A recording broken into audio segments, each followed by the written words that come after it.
Good morning, everyone, and welcome to our beautiful Newport campus. My name is Jenny Johnson, and I serve as the Vice President of Workforce Partnerships for the college. And today I will serve as your MC for the day, so get used to me. This convening will be one of many and came from the vision and foresight of a leader who understands the broad and deep role that the community college can play in bridging the needs of industry with the Rhode Islanders seeking a pathway to a family-sustaining and rewarding career. And being born, raised a Rhode Islander, and the first alumnus to be the Community College of Rhode Island's president, no one understands the ability this institution has to change lives. So please join me in welcoming President Rosemary Costigan to welcome and ground us in the day.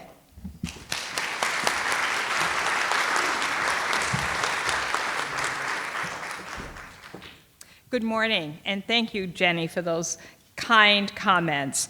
Welcome, everyone, to the Newport campus of the Community College of Rhode Island. I want to thank you all for joining us today in this inaugural Building Bridges event.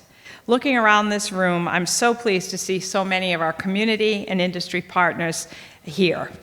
We're also fortunate to have several elected officials with us to lead and support the work we are about to undertake.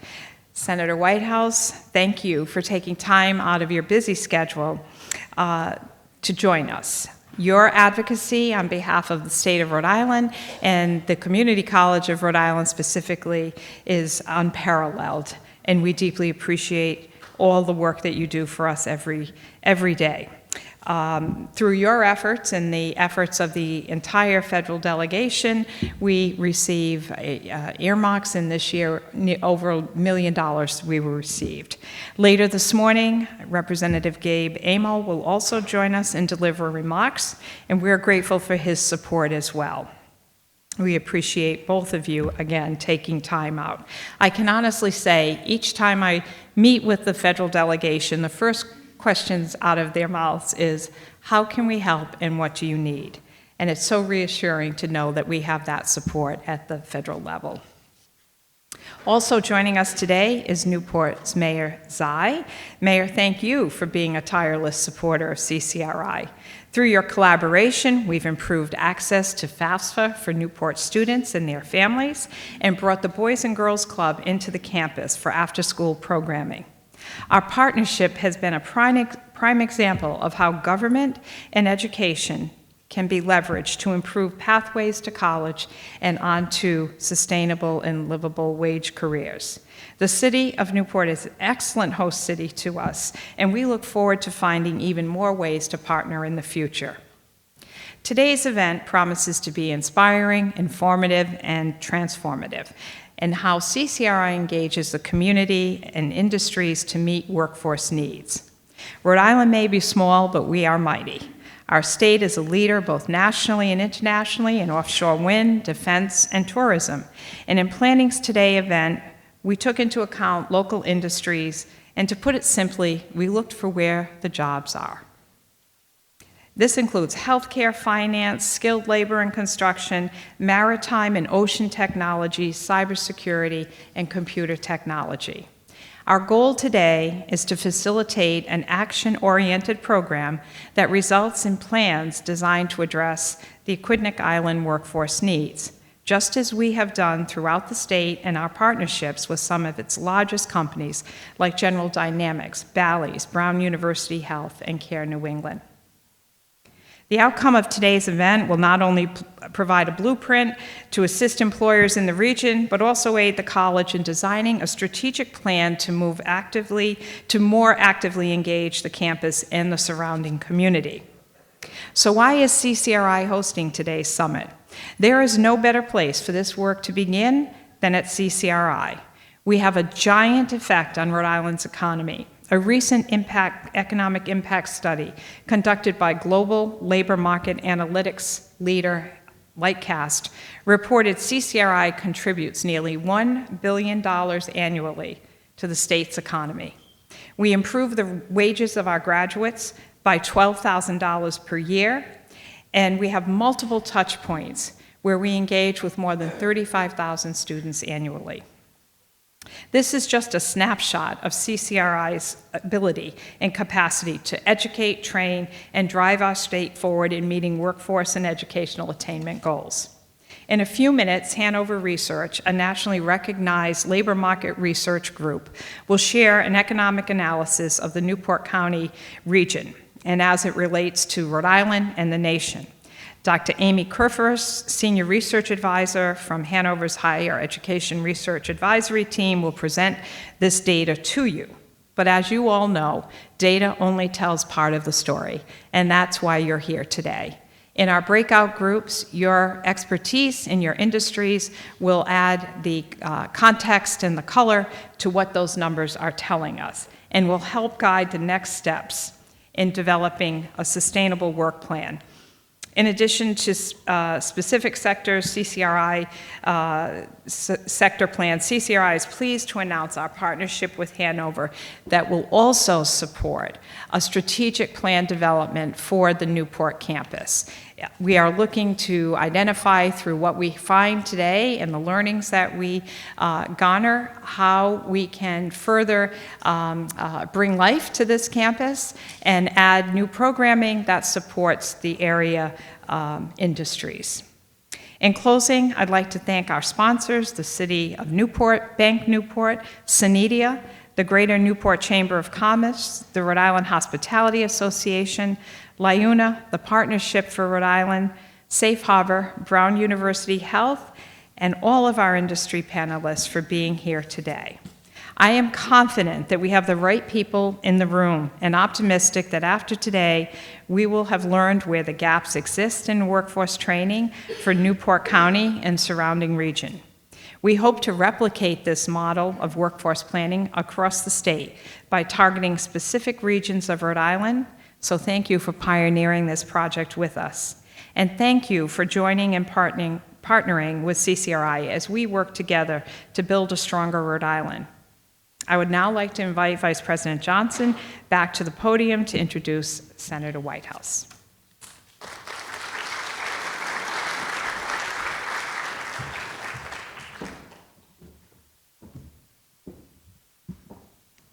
Thank you, President Costigan. As President Costigan said, we are fortunate to have an amazing federal delegation who is always accessible and goes out of their way to advocate for the college. I've had the privilege of knowing Senator Whitehouse for 15 years. He is one of the fiercest advocates for education in the state. Senator Whitehouse.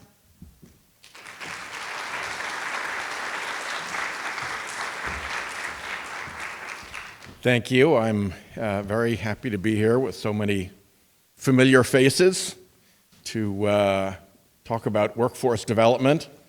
None more familiar than the mayor of Newport, Cy Kamsavarvong, so it's good to be with another elected official here, and I hear that Gabe Amo will be coming, so you're going to get some high-quality, brand-new congressional participation here. I just wanted to say how important this is. And part of what we're doing here is a real good news story. Because if you look around Rhode Island, work is roaring. And it's going to get stronger in a lot of these areas. Let's just start with offshore wind, which now has steel in the water, now has electrons on the grid, has big contracts that have been locked into. And there's just going to be an awful lot of work building and maintaining those turbines and the onshore infrastructure that is necessary to support them.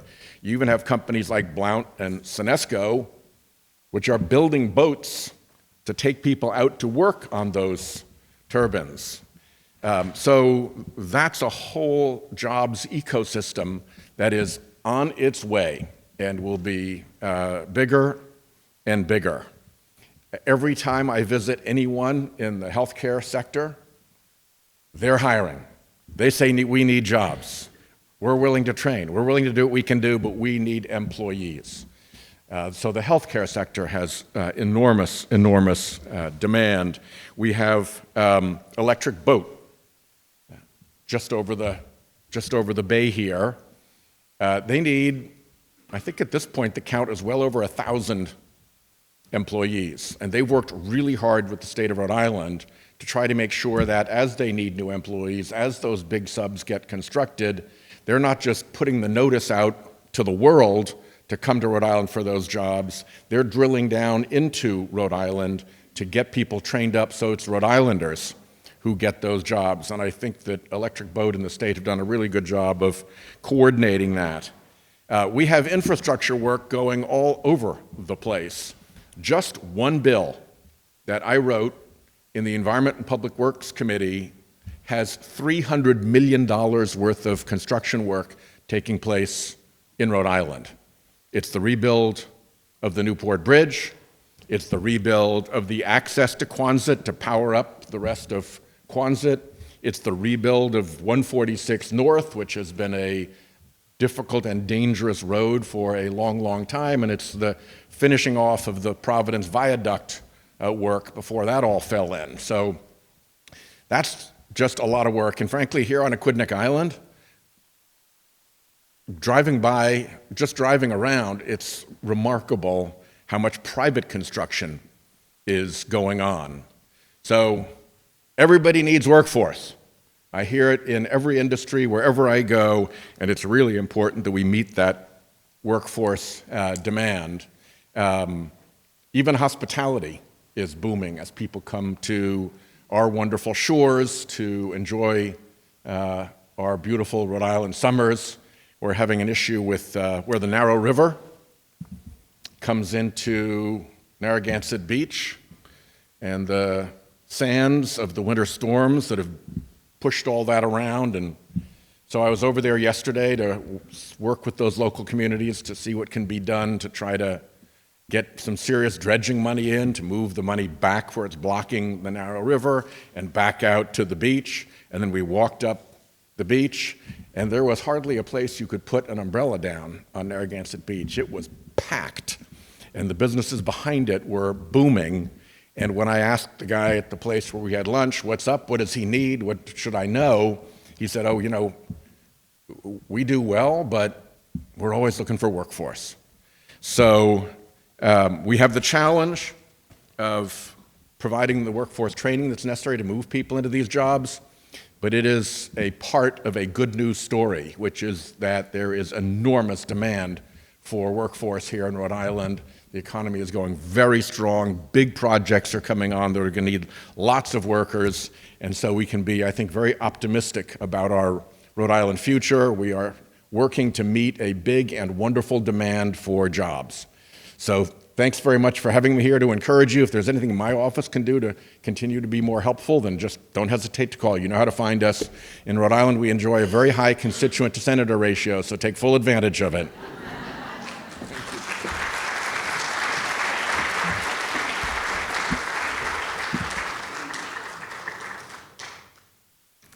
Thank you, Senator Whitehouse. And of course, we couldn't do this work without the support of our municipal leaders, and Mayor Zai is always right by our side here in Newport and throughout the state. Mayor?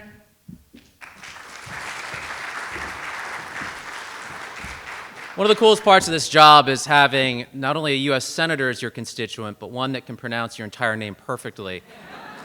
I'm up here this morning to welcome you all to the city of Newport. You chose an absolutely beautiful day to come sit inside of an auditorium with no windows, to thank CCRI for everything they're doing for our community, and also to tell you why what you're doing today is so important to me personally. First, on the note of thanking President Costigan and all of CCRI for the work that you've done, you've consistently been a partner in our efforts around education. I know that our superintendent of schools, Colleen Burns-Germain, is here, and she will attest that as well. When we decided we were going to launch into the Governor's Learn 365 initiative as the first community in Rhode Island to sign on, it was with an ambitious goal of trying to build continuity between what's going on in our schools and what happens with our community partners. I can tell you that Amy Kemp and the entire team here at CCRI were the first ones to raise their hands saying we will host the meetings, we will participate however we can, and that is producing substantial results for this community. Newport has shown one of the largest gains and improvement in the number of students filling out the FAFSA form of any community in the state of Rhode Island thanks to that work. You heard a bit about the Boys and Girls Club. This after-school program, by building continuity between the Boys and Girls Club, the MLK Center, our Child and Family Opportunity Zones, we have improved attendance with those students participating in these programs by almost 50%. So these are big improvements for a small community that has major educational challenges that we are trying to navigate. But I want to tell you why this is personally so important to me. Now, President Koskin, you probably didn't see me on your alumni rolls, but in the mid-'80s, I attended CCRI. Nobody finds that funny at all now? My father was a refugee to the U.S. and had been working in restaurant jobs and in landscaping, and knew that it was important that he start to build a career that would allow him to provide for our family. And so I remember tagging along with him to the night campus as he would go to classes there when my mother was working in healthcare in the evenings. And what that really forms is this belief that this needs to be a place where the American dream is alive and well, but that starts with thinking about the education system that we have from start to finish. You know, Newport is one of those places that represents the pinnacle of the American dream on any given day. Later today, I'll be at the Tennis Hall of Fame Championships for an announcement. Last week, it was the U.S. Senior Open. We have the Jazz Fest, the Folk Fest. You have the Gilded Age Mansions. This place embodies all that is possible in this country.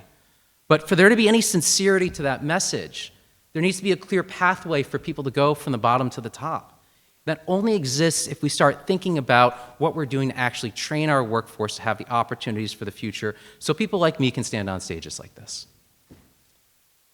I sat early on in my efforts with Steve Heath, who runs an organization called Fab Newport that's up in the Florence Grace Center.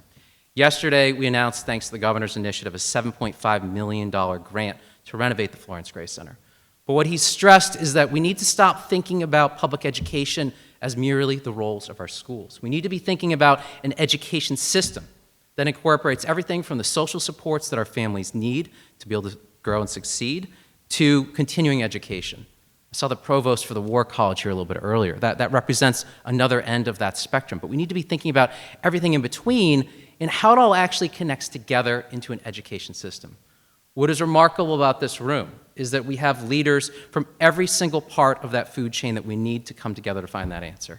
And so whether it's on higher education, whether it's on labor and training, whether it's our friends in labor, every single one of you need to work together to help us figure out how we build this roadmap to ensure that our residents have the jobs and opportunity they need to grow and succeed in the future. And so thank all of you for crossing multiple bridges, for taking an absolutely beautiful summer day, and for taking so much time out of your busy schedules to focus on this initiative. It is one of the most important things we can be doing as a community, and I'm so appreciative of you coming to Newport today. Thank you.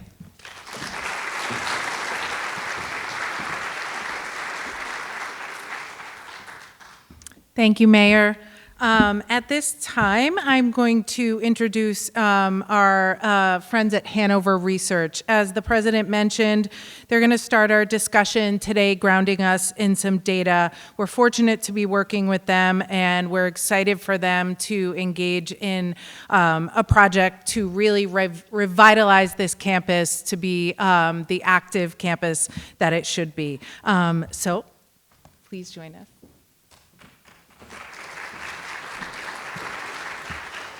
Thank you so much. It is wonderful to be here today.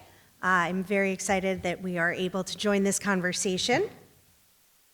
My name is Dr. Amy Kerfist. As President Koskin had mentioned, I do have two of my colleagues here, Ashley and Carly, sitting in the back. And we're working with the Community College of Rhode Island, as we do as a custom market research firm, to provide some of that data to ground conversations just like this. So you can have that data to help you understand what the needs are of the area, but then build that in with what you all know, which is exactly the needs of the area. So I won't bore you too much, but I did want to share some of the background information, again, to really ground that conversation in the current statistics and how they are impacting Newport County and the surrounding area. So we're going to start with a little bit of a regional overview with some employment trends, the unemployment rate, wage trends and cost of living, just some of that background information. So starting with the employment trends. So as you can see, it has been relatively flat, stable over the last 10 years. Of course, there's the obvious dip in 2020 with the pandemic. And to clarify, this is change year over year. So that does show the difference, that recovery in 2021, and then back to that relatively stable with some growth. One thing to point out is that Newport County is particularly growing faster in terms of employment growth than the United States. We have a 2% growth in Newport County as compared to a 1.6% in the United States, as compared to 1.2% in the state of Rhode Island. So we do see that significant growth in employment within the county that is actually bringing up the rest of the state, which is slightly below the national trends. Similarly, in unemployment, we do see that similar pattern, again, in 2020, as was expected, particularly with the hospitality industry. We did see that spike in the unemployment rate, directly related to the pandemic, but we do see that recovery. And once again, we actually see a significant decline in the unemployment rate that is lower than, again, the United States, while the Rhode Island unemployment rate is actually, again, higher than the United States. So Newport, in terms of employment growth as well as declining unemployment, is actually outperforming both the United States and the state of Rhode Island. So this area is certainly contributing to positive employment trends.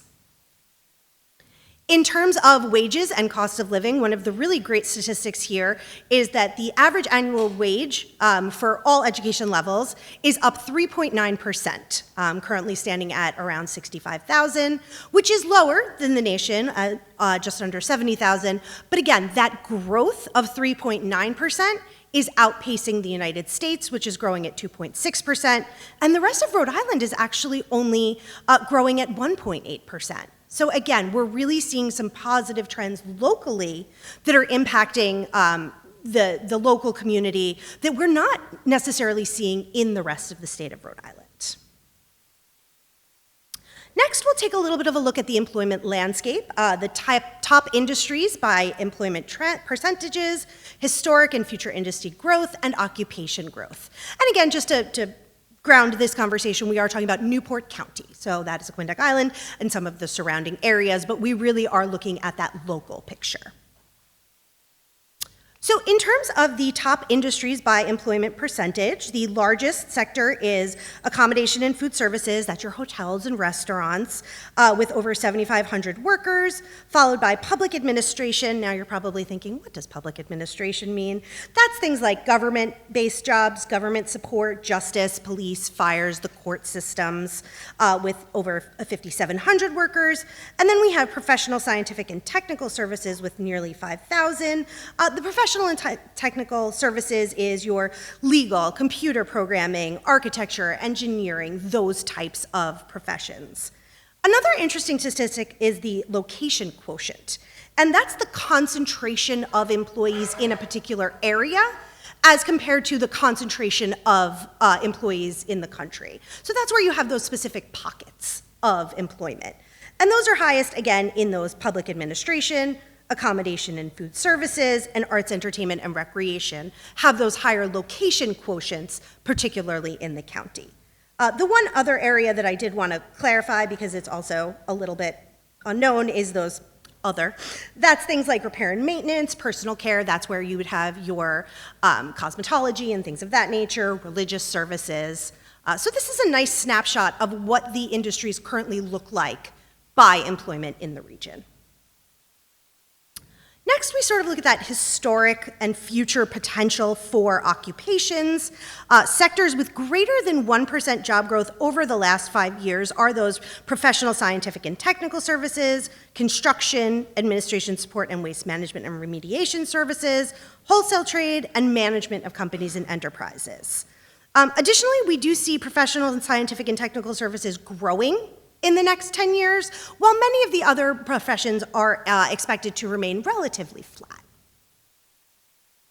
And again, we then take that next level down and look at the particular occupations, whereas those were the industries. So occupations with greater than 1% growth over the last 5 years are business and financial operations, management, construction and extraction, art, design, entertainment, sports and media, and life, physical, and social science. And once again, we do see the healthcare support and community social services projected to grow in the future, while again, many of the others will remain relatively flat. Now we'll take a little bit of a deeper dive into the hiring trends, where we're looking at the actual real-time job posting intelligence for associate degree and certificate requiring positions, top programs, certifications, skills, and then those very important high-wage, high-demand occupations. So looking here, we have the real-time job posting intelligence for jobs that specifically require an associate degree. And what this is looking at is the past 365 days from the time that we pulled the data in July. There were 422 job postings that did explicitly require an associate degree. And you can see that the openings are for medical, service, and technical occupations. We see those medical and health service managers, human resource specialists, social and human services assistants, registered nurses. So you can see a trend in those healthcare occupations. And when you look at the top employers, it does reflect that as well. So you can see Humana, East Bay Community Action Plan, Lifespan, some of those healthcare focused, with Humana really focusing on the Medicare delivery. So those are some of the top hiring and these trends for those explicitly requiring an associate degree. We also have similar data for those requiring a certificate. We did see significantly more, 864 job posts over the last year, again, explicitly requiring some sort of certification lower than an associate's degree.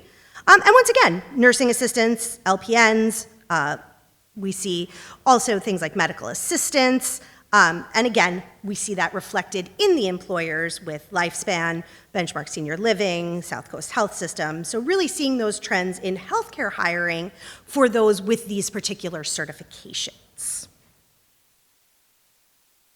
Next, we have the top program certifications and skills, and this is a lot of data here, so I'll just go over it briefly. So looking at that gray box in the top left, we do have our top academic programs by award level. So again, this is culling those job postings and determining which areas of academic study, and again, if they specify at an associate or a certificate level, that those job postings are specifically requesting. So we see business, computer science, accounting, medical assistant, a wide range. And then again, across both the associate and certificate level, we're seeing nursing, social work, education, engineering. And then we see those certifications sought by award level. So we see things like oncology certified nurse, respiratory care practitioner, info system security tech, cloud security. So we're seeing a lot of those IT skills that are coming in these job postings, in addition to many of those healthcare areas. On the top right, we have those top hard skills by award level.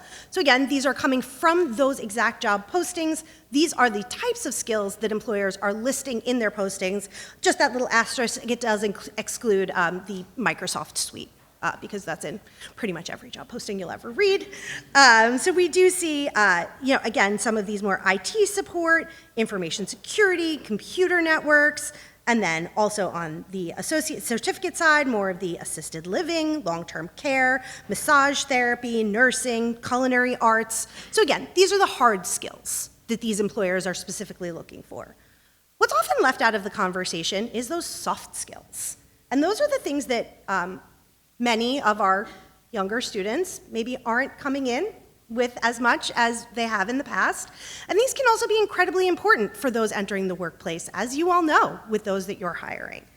So those are things like organization, problem solving, customer service, being self-motivated. These don't sound like the things you can teach, but they are incredibly important for the students as they are entering into their career, again, as I'm sure you are all well aware. And finally, we look at some of these high-wage, high-demand occupations.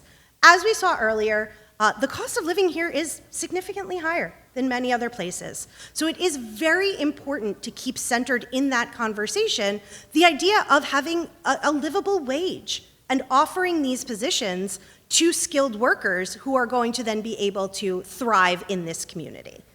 So again, we see many of the IT-related positions, the computers, computer network support specialists, and then some of the healthcare, radiologic technologists, technicians. But again, it is very important to think about not only the types of jobs, the skills required, but how those jobs are going to impact the students who are coming into the program and then proceeding into those jobs and then contributing to the community.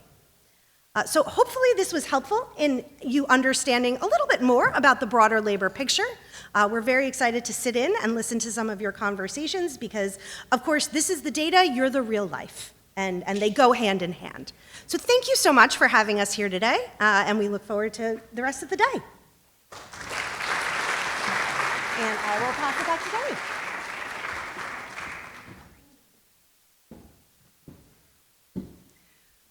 Thank you so much. And again, as the president said in her remarks, the data is incredibly important, as is the stories behind the data. And that's what we're going to move into a little bit more in a moment. Our story is our commitment to providing Rhode Islanders with options.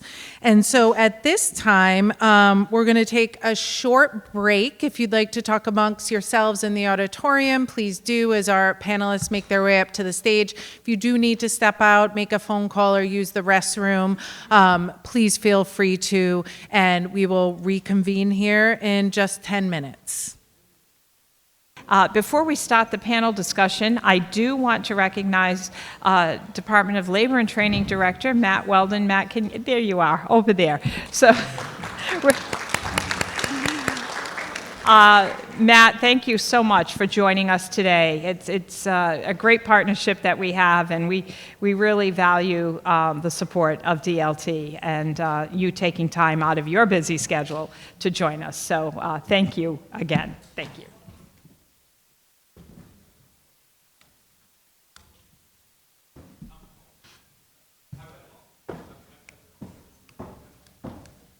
Thank you. Thank you for joining us.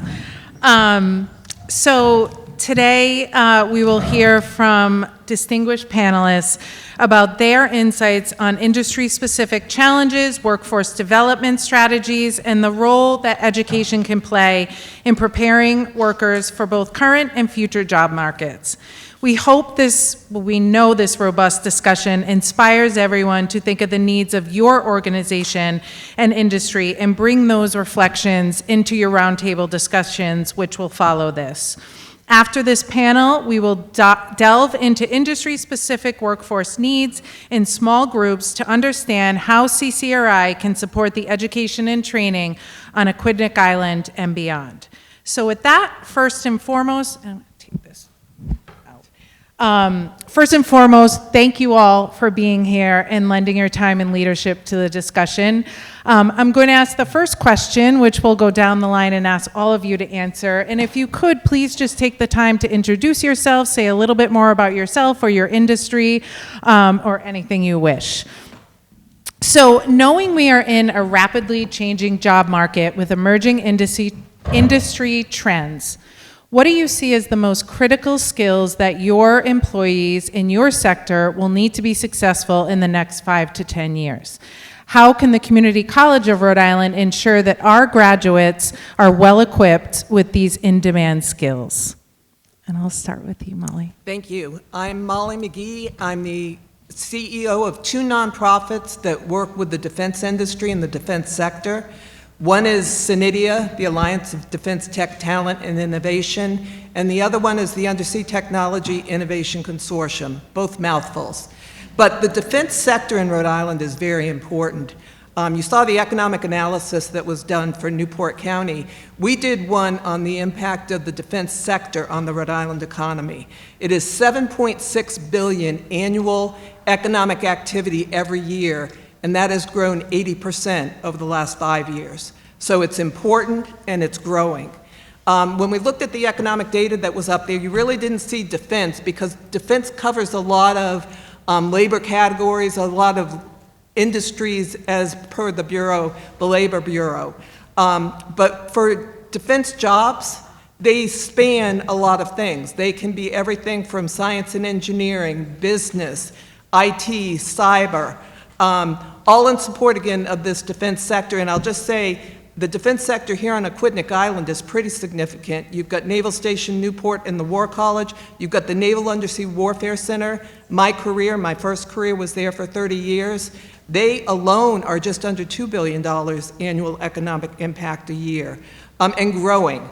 So getting to the core of the question of what are the key attributes that are needed, I took a look at it across all the type of jobs there are, and there's a couple things that pop out that I think are really critical to teach.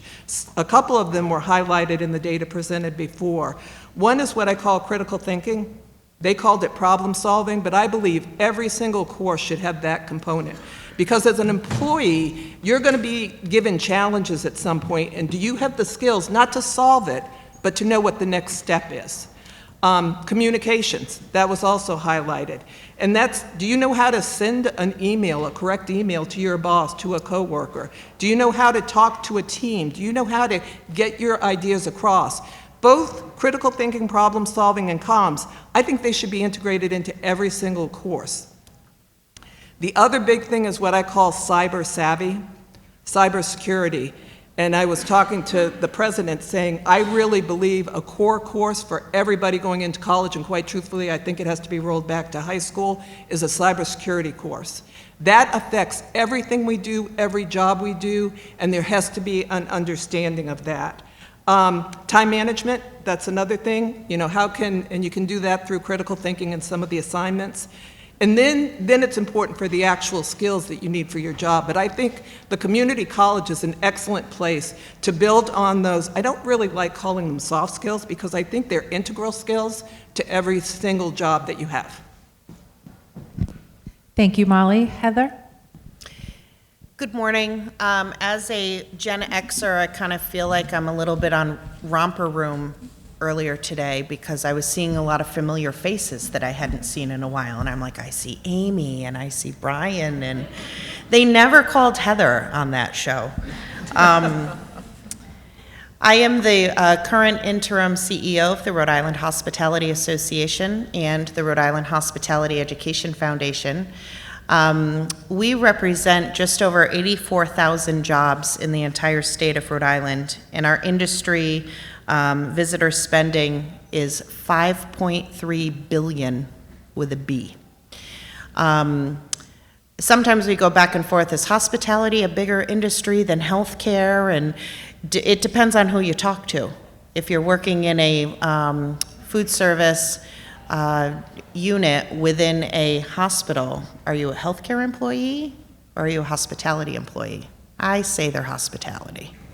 I'm a little biased there. Our industry, when you think of food service, lodging, and tourism, really, labor market tells us that we are a super sector because we represent those three sectors. And then, of course, within each of those sectors, you've got a variety of different types of businesses that fall into either food service, lodging, or tourism. So it's very, very difficult to measure and put true numbers out there. Oftentimes, when we're talking about this, we're like, let's talk about the whole entire big picture here. So I hope to touch on some of those things. Going back to Jenny's question, thank you. I, of course, agree with Molly. Does Molly ever say anything that is not true? So I completely agree with her on all of those soft skills. I think for our particular industry, a lot of the challenges that we're going to be faced with is new technology, especially with point of sale systems. Of course, cybersecurity in our lodging industry. Restaurants too, but we're collecting a lot of credit card information.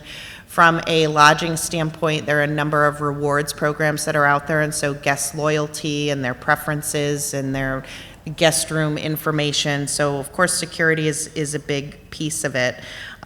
There's also something on the culinary arts side of things where, as we look at sustainability and overall utilities changing and the cost of utilities and its effect on our global climate, thinking about cooking methods. I know that there was some legislation in New York City that they wanted to remove all gas from restaurants and use only electricity. And I think that that's something that we need to pay attention to. And that's not something that today's current students are thinking of when they're going into our industry. They're not thinking about the outside ancillary pieces and this whole ripple effect of how all of these industries fit together. So I think that's something that we should be focusing on. And then I just returned from a conference where it was 5 full days talking about artificial intelligence. I still don't get it. But we got to use it, and we got, It's here, it's already here, it's coming. So I'll throw that one out there too. Thanks, Jenny. Thanks, Heather. And I see members of our academic affairs leadership taking copious notes about your needs. Before we move on to Bill, I just would be remiss if I didn't say Erin Donovan Boyle, who is the president and CEO of the Greater Newport Chamber, was looking forward to being with us, but unfortunately is sick today, so she won't be with us. And Bill, you're up. Great, thank you. Thanks, Heather and Molly, too. Great comment, and I agree with most of what you said and how it affects Lifespan. I am Bill Schmiedeknecht, the Senior Vice President and Chief HR Officer for Lifespan, soon to be Brown University Health. We have about 18,000 employees across the state and about 800 or 900 here in Newport. Let me just start by asking a question. Who in the audience has ever worked in a hospital or a hospital system? Show of hands. Wow. Wow, a lot of people. So you all know, and for the ones that haven't worked in a hospital system, you know it's like a little city, right? We have so many different jobs, from food service, environmental services, doctors, nurses, maintenance workers, CNAs. We have so many different jobs within this little city. And it's really a real privilege for me to work for a system that, when you think about it, all of us, including myself, are served by these systems, right? My family has been to these systems, I've been to these systems, and I'm sure many of the folks in this audience have been to the system. So how important is it to create a system that can support all of our families and communities as we go through this human experience that we have here? And so let me tell you a couple stories that I think might link into some of this. So we hire about 250 new nursing graduates every year, right out of school, and maybe another 250 that are experienced. What we're finding in the last couple of years is those nurses coming out of schools, they're not prepared, they're not all prepared to take on the work of a bedside nurse. What does that mean? Maybe they don't have the grit, maybe they don't have the communication skills we've talked about, some of the soft skills, and they decide nursing's not for them. So I think from a preparation standpoint, those soft skills, that grit, that communication, that critical thinking, so important to intertwine in our educational systems. Also, I'll take an example of, we hire a lot of folks, nurse assistants, environmental services, housekeepers, some of the entry-level jobs. What we're finding is those folks, unfortunately, their retention in these jobs in the 0 to 1, 0 to 3 time frame is not great. So we're seeing turnover in the 30 to 40% within the first year. Why is that? I think it's because they're not being prepared either by their middle school or high school, because some of these folks aren't going to college, and they're not prepared to enter the workforce. And like Molly said, in terms of how do you write an email? How do you communicate with your supervisor? How do you even ask for a day off? Are you allowed to call in sick? Some of these things that I think many of us in this room take for granted, some of the folks that went through the educational system during the COVID years missed out on some of that. So very, very important. The other thing in terms of AI, and I share your thoughts, Heather, in terms of, well, somebody just explain to me what AI is. You hear so many different instances, right? But we think, and I think that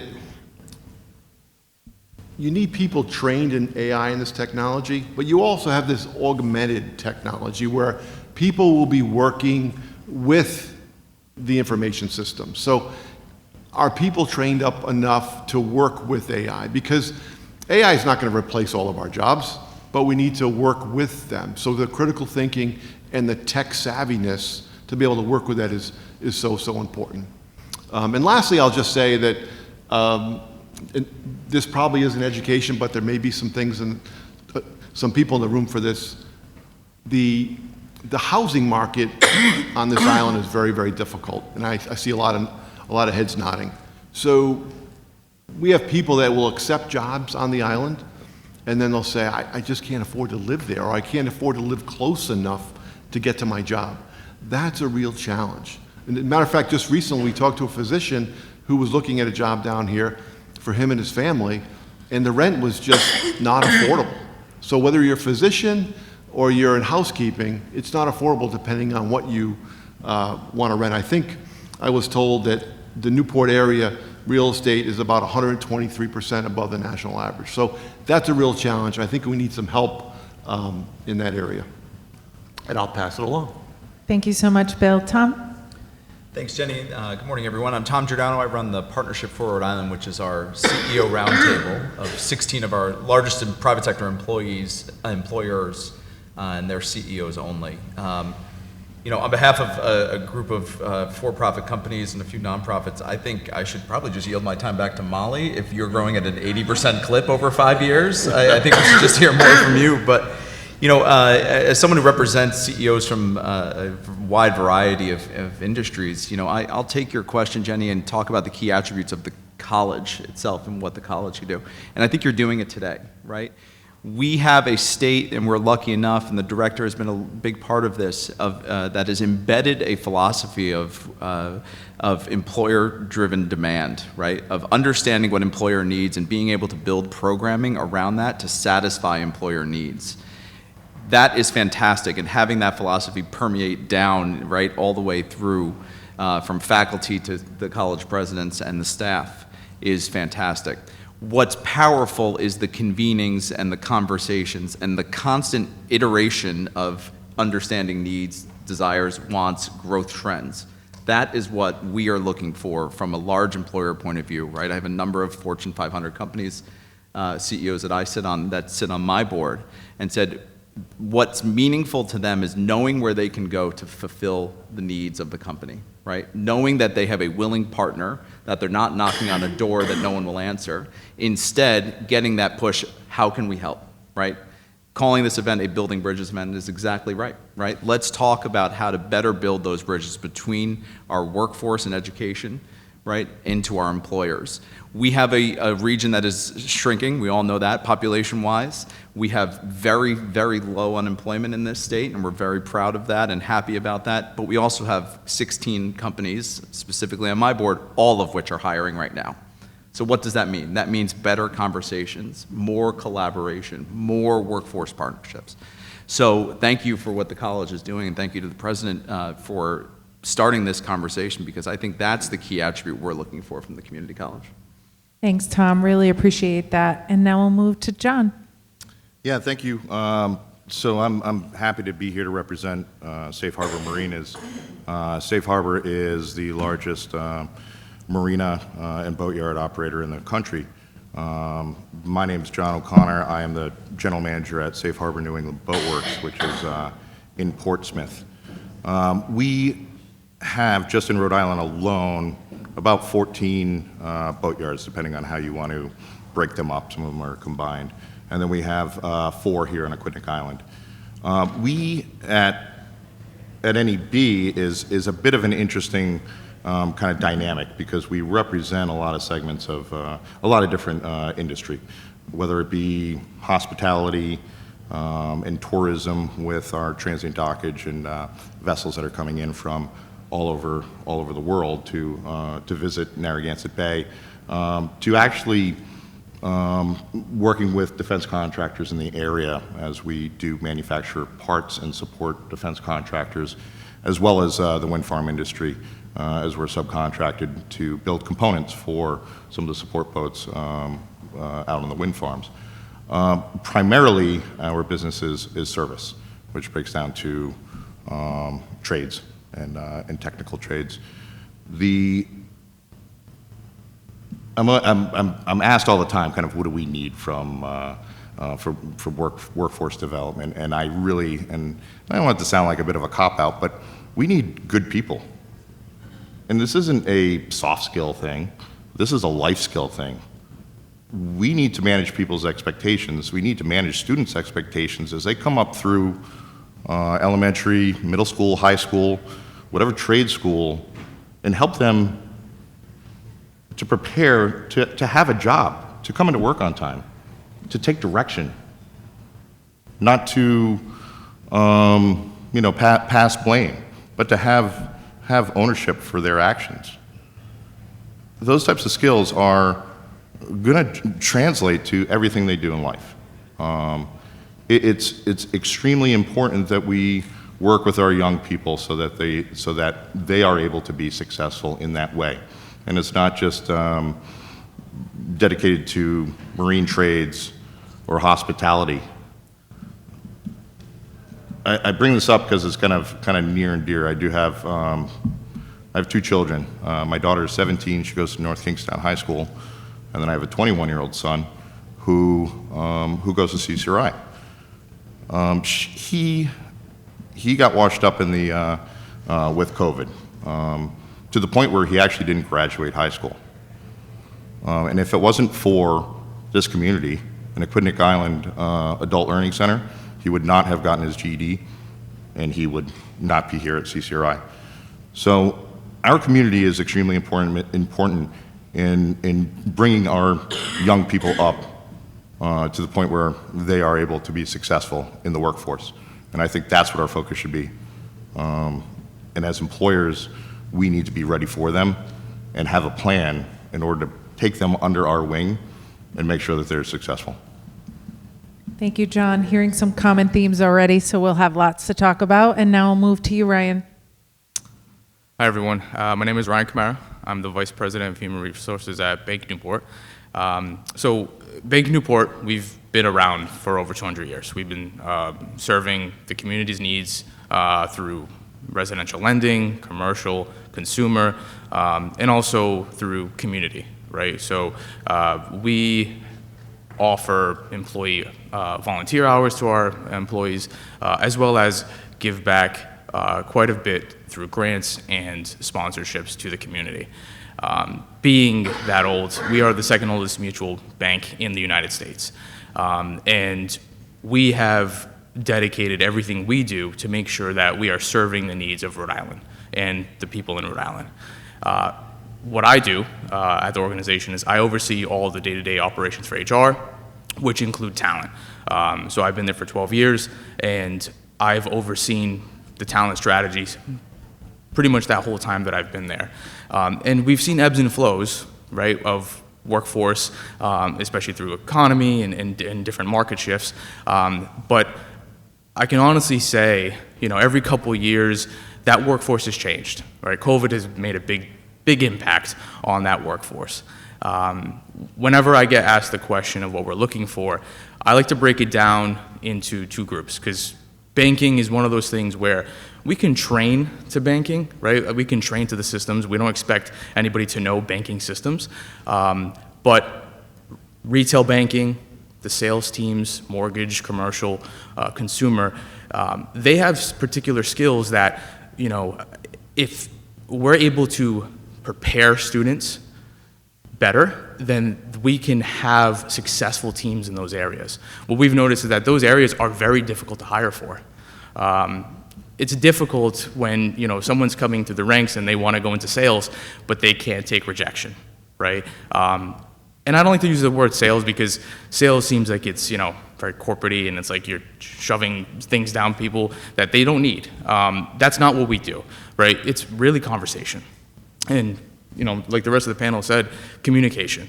On the sales side, it's communication. Building relationships is massive. It's difficult to train to. It's one of those things where people need to develop that over time. Having that networking ability, having that building relationship, being able to talk to people. It is a soft skill, but in the sales world, it's one that is one of the most important skills. On the support side, we have, I think we had mentioned Microsoft skills, right? Tech skills. As much as it gets overlooked, it is very important. We have actually noticed through the years that you would think that a lot of students coming out of college are able to use Excel and PowerPoint flawlessly. What we've noticed is that's actually not the case. We've had to train up in those situations, and it does put them at a disadvantage because if someone's unable to use Excel and different programs that kind of train that analytical mindset, they're going to be a disadvantage because a lot of the support staff jobs that we have require that critical thinking, that analytical mind that kind of unlocks that mind of curiosity.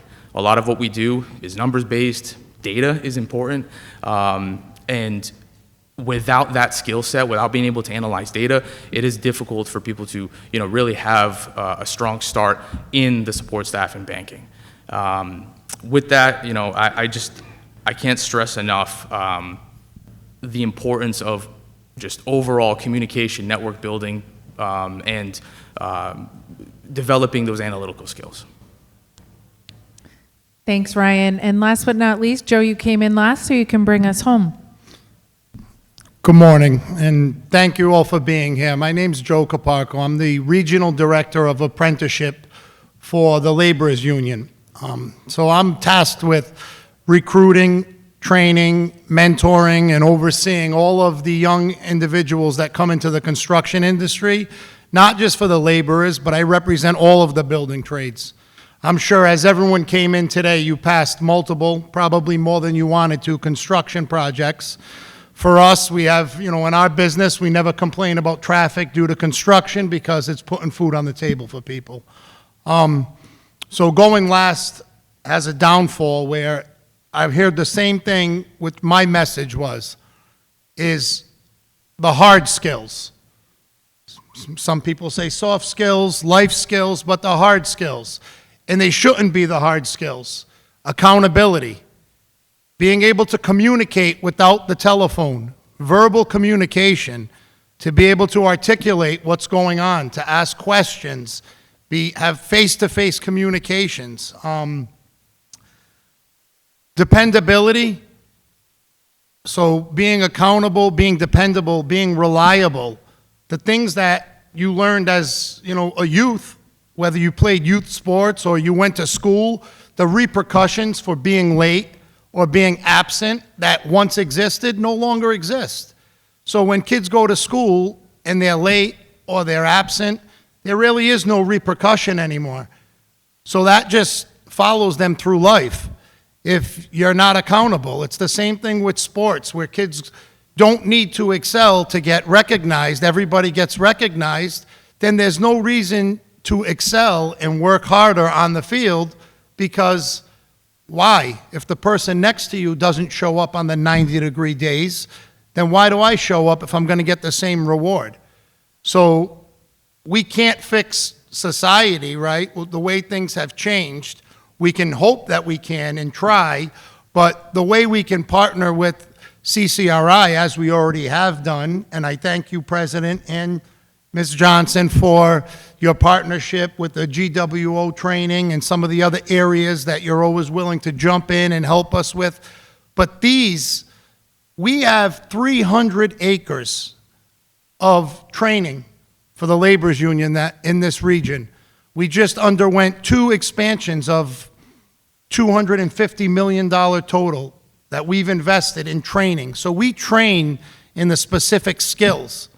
But if you don't have someone that is a trainable person that can't show up, if they're not in the seat, if they're not there, they can't get trained.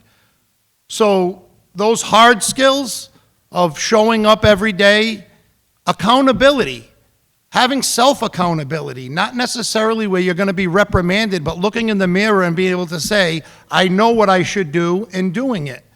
Being able to communicate, again, is one of the biggest issues we have. A small problem becomes something large when you can't communicate and articulate what the issue is.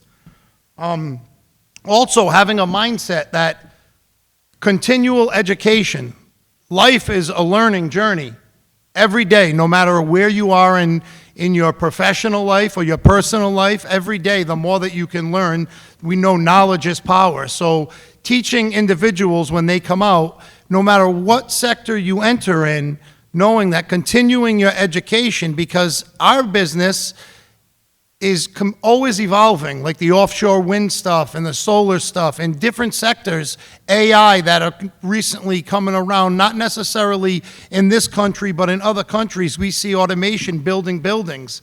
So we need to adapt to and know that if we continue our education and continually have the mindset that we're always learning and willing to show up and be accountable, that we can excel.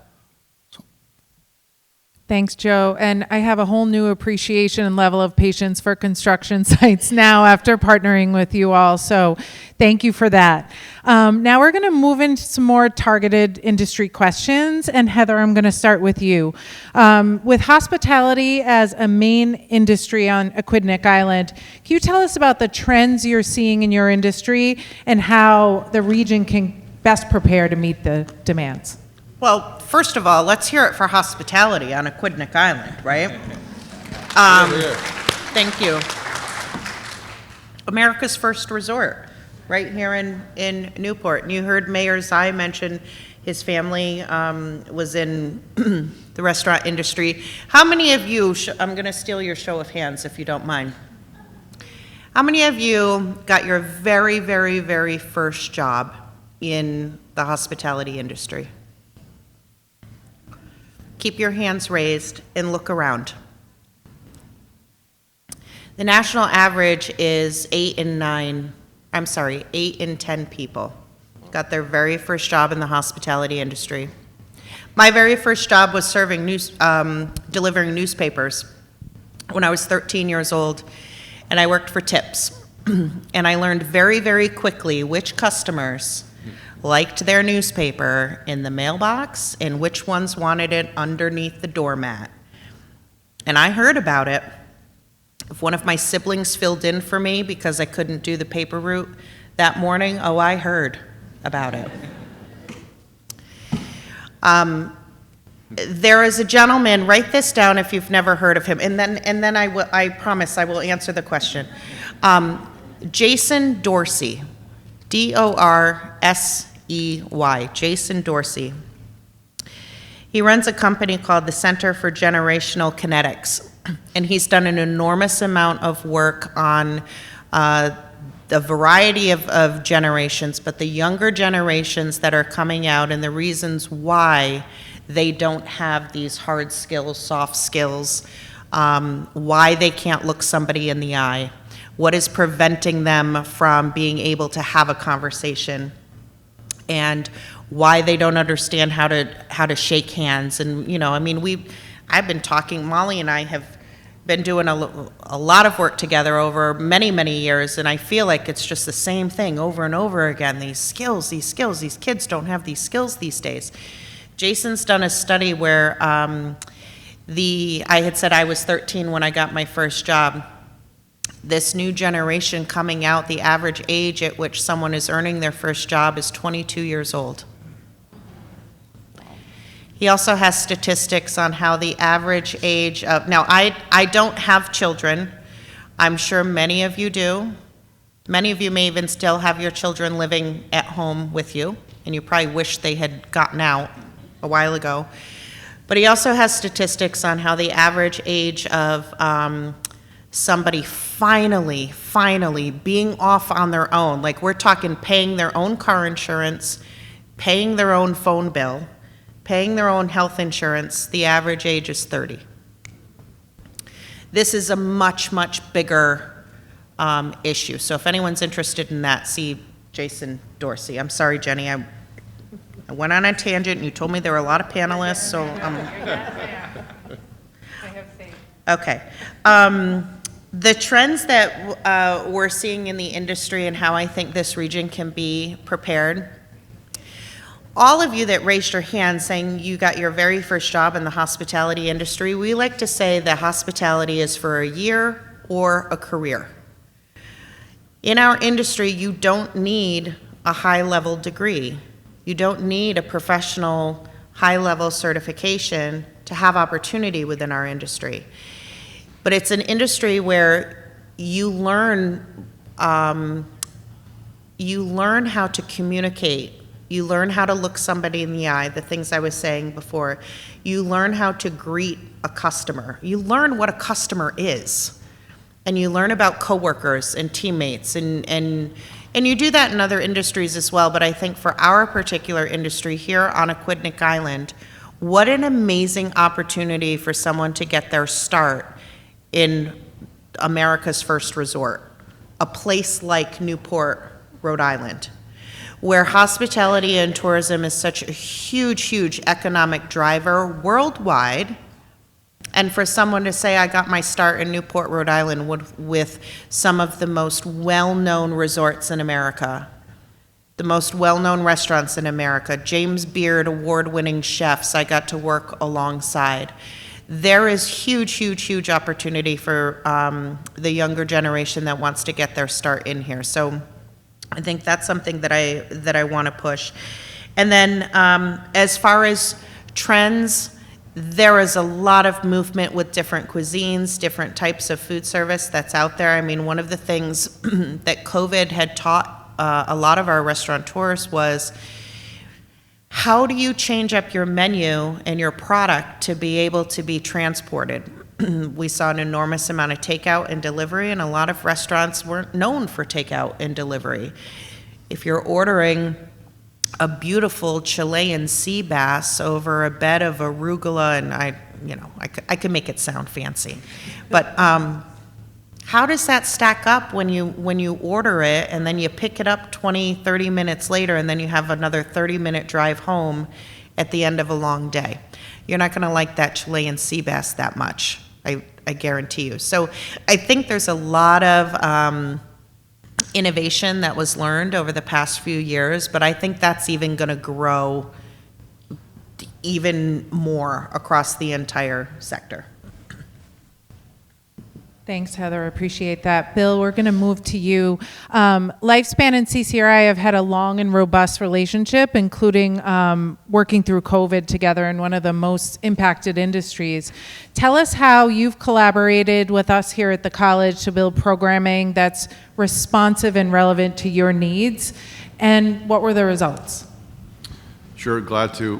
Before I do that, Heather, I just want to say, you talking about the paper route brought back memories, and I remember those stories in terms of folks asking me, can you get me a thing of milk too and bring it by, and like you learn who your customers are. And actually before the paper route, I actually delivered TV guides, and I learned there. So taking it back a little bit, but thanks for sharing that. And John, what you said about life skills, I think for me, it's a resonating theme that I'm hearing here. And when I think about my own life and the fact that I went in the military, and when I was done with the military, what did I do? I came to CCRI. And CCRI gave me those hard, soft skills, but also an education to get me started. I am just a huge fan of CCRI and what they do for our community and for those folks that are able to go through. And the collaboration that Lifespan has with CCRI is by far, it's got to be one of the best employer educational relationships going on. Our teams are in CCRI, in the Warwick campus, almost on a weekly basis. Our clinicians and our leaders are talking with the students and bringing the students into Lifespan to show them what it would look like to work within a healthcare system. Not only that, though, we also look at jobs where we're having challenging finding this talent. So we have a lot of jobs that you don't find anywhere else. So one of the jobs we call SPD, and it's a sterile processing tech. And you probably don't know what that is, but if you have to have surgery, you have a surgeon, and the surgeon has equipment. That equipment needs to be cleaned and sterilized after each operation. Well, there's a team of people that work around the clock sterilizing and cleaning that equipment. And in years past, those jobs came from housekeeping or environmental services, and they just moved into that job, into an OJT program. But during COVID, we lost a lot of those employees. So we've actually had a vacuum of these SPT techs. And so what does CCRI do? They partner with us to create an educational program to actually train these folks up and deliver them to Lifespan, which will serve all of us. So can't say enough about what you're doing, President, with your team here. Really fantastic. I can go through the list of pharmacy technician, phlebotomist, medical assistant, et cetera, really, growing our own vegetables per se, to deliver employable folks for these jobs. What I would say on the island, we would love to do that on the island as well. The challenge is we don't have as many jobs here, so we can't support like a whole cohort, a whole class of like nurse assistants, but we could partner with other employers. So I think the key here is the employers on the island have to partner together to create like jobs and create programs at CCRI to really grow this workforce. Because we know there's plenty of jobs. We just need to grow the workforce that is already hidden here underneath, somewhere. I was talking to one of our recruiters who's here, and he says they're here. He said he reduced their requisitions by 50% in the last few months. So they're here. It just takes some work and effort. So thanks. Thank you, Bill. Joe, we're going to move to you. Registered apprenticeships, and Director Weldon has said this in virtually every remarks I've heard him say, are the way of the future, both trades and non-trades, particularly for our students coming through the community college. So can you tell us about the trades at LaUNA, examples and types of apprenticeship? What are the entry points into them, and how do you see apprenticeships supported through CCRI? So I was going to point Director Weldon out because that's having the industry and Department of Labor partnership along with CCRI's partnership is what really makes apprenticeship work. I'll just give you a brief overview. Some people know what apprenticeship is, others don't know what apprenticeship is.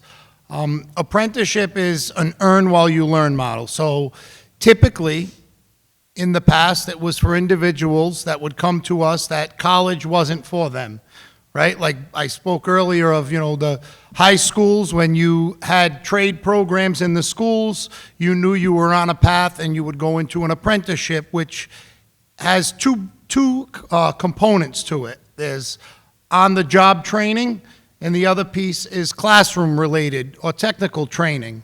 I referenced earlier my 2 campuses. We have 2 campuses that service New England for the laborers union. And when you think of a laborer, people think of just someone that gets a shovel and pushes a broom because they don't know.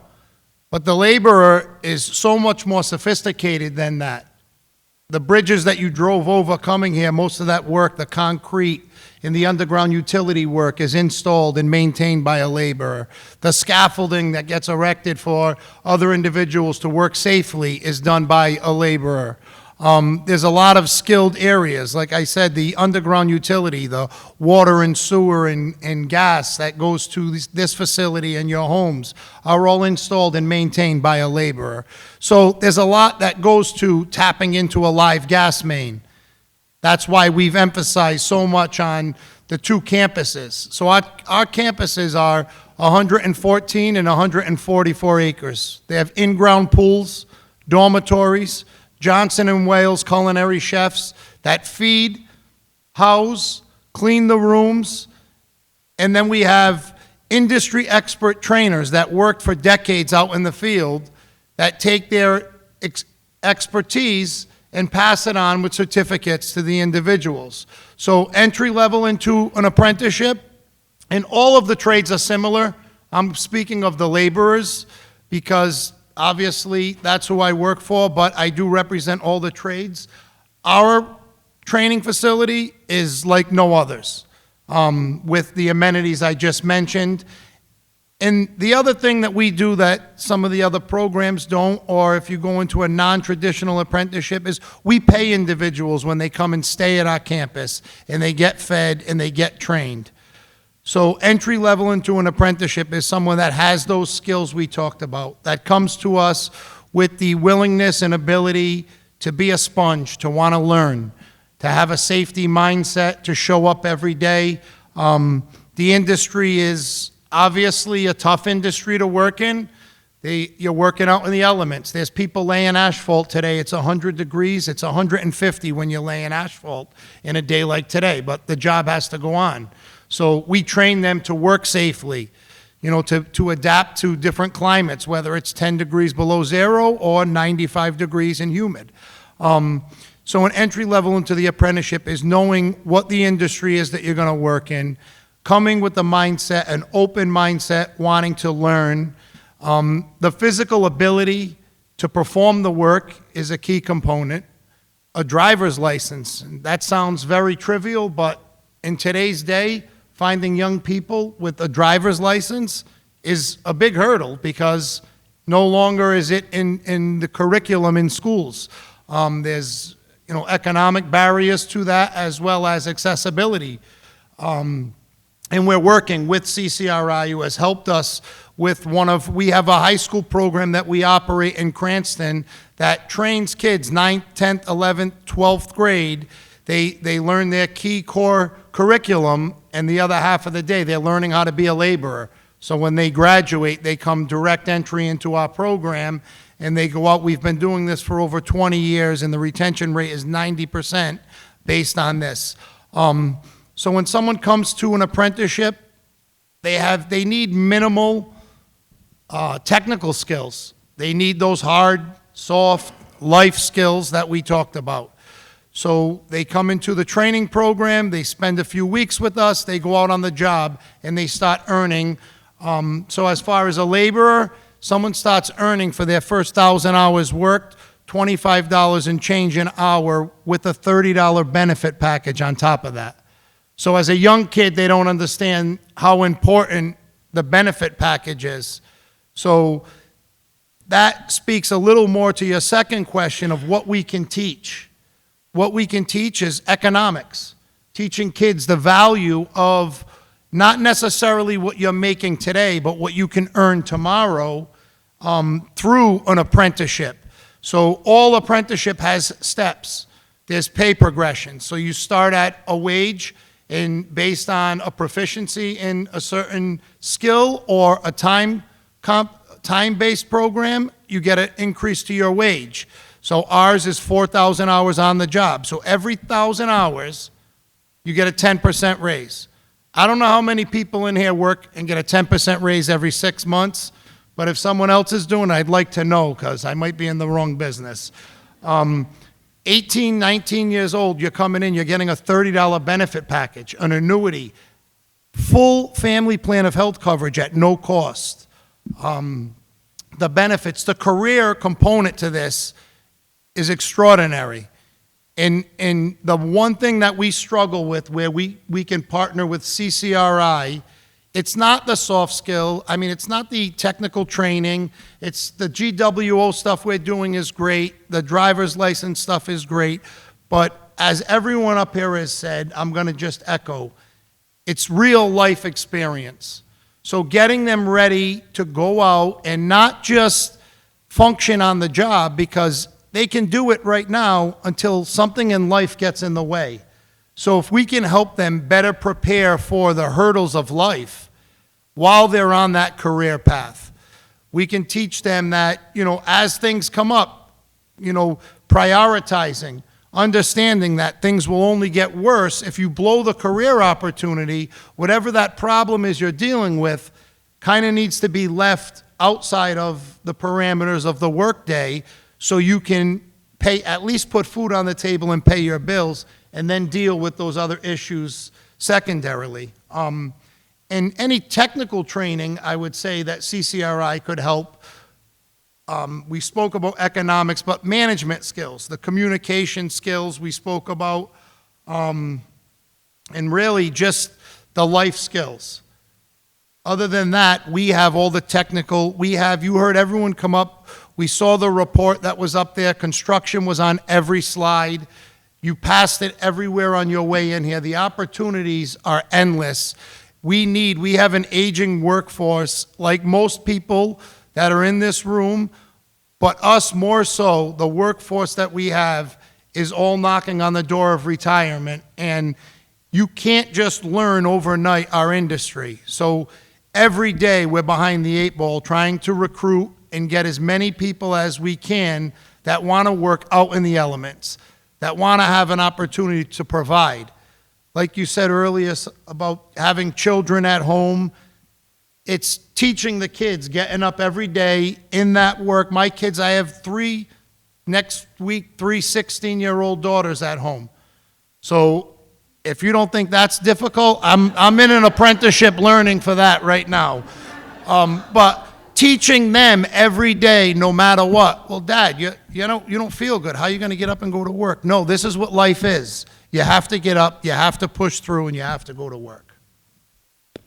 Thank you, Joe. And I'd be remiss if I did not say, as we speak, scheduling hurdles are being overcome to fulfill a long-held vision of President Costigan, Michael Sabatoni, Director Weldon, so that we can do and rapidly expand exactly what you just said to make sure that young people are stepping onto your beautiful sites ready to be successful. So thank you for bringing that up.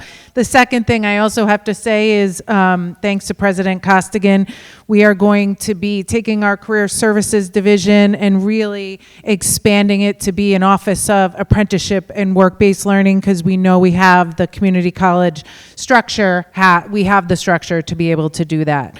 John, we're going to move to you now, and we know there is a focus on environment and sustainability, especially here in Aquidneck Island in the Ocean State. How is Safe Harbor New England Boat Works integrating sustainability into its operations, and what workforce training is required to support your initiatives? So I'm going to stay off topic a little bit and kind of piggyback on what Joe had to say just for a second. So coming through high school, college certainly wasn't my path. And at that time, I went to the union hall, to the laborers union, and spoke with Mr. Sabatoni at the time. And I got my first job working in the laborers union as a gravedigger. So I was a gravedigger at St. Anne's Cemetery, which is, I'm sure a lot of you have been there, largest Catholic cemetery in the country. As they say, everybody's dying to get in. So it was a busy place. What that job meant to me is really immeasurable. So it taught me what hard work is. It taught me what perseverance is, and it really set kind of the groundwork for my future. So thank you for everything that you do. It is extremely important for our young people that are coming up. And traditional kind of educational path is not for them. It is a very important path. So on to the environmental sustainability. So I don't know if any of you know, and some of you may, that Safe Harbor is a subsidiary of a public company. And part of that, part of that institutionalizing of our business is not just on the financial front, but it also comes to our sustainability as a company as a whole. So our sustainability plan is published, and it is really kind of top down. So from capital improvements, whether we're putting a bunch of solar panels on top of our many buildings, also to the installation of EV chargers, and it really kind of trickles down to being stewards of the environment. So it's education. It's our ability to speak to our members, to speak to and train our employees just on how to do that. A lot of you are probably lifelong Rhode Islanders, and how many of you remember when recycling first came out and you were washing your trash? Yeah? Everybody have fond memories of that? We've kind of come, I don't want to say a long way from that. I don't know that things have really changed much other than the fact that we don't have to wash our trash anymore. But part of that education is really at the individual properties is letting people know that if you decide to throw your recyclables or throw normal trash in with the recycle bins, that then becomes just trash and it's not recycled anymore. So it's those types of educational points that really help our legacy in sustainability. Along with that, we have many acres of waterfront property, probably one of the biggest owners of waterfront property in the state. We have a responsibility to make sure that that we are treating our stormwater properly, that we are educating our boaters and our employees on the different types of bottom paint that can be used, alternative bottom paints that are not as impactful to the environment, zincs. So these are sacrificial pieces of metal that literally boil up in the water. There are alternative types of sacrificial anodes that can be put on boats. Shrink wrap. How many of you go through a boatyard and you see a sea of white boats that are on the hard in the wintertime? It's a petroleum product. It's plastic.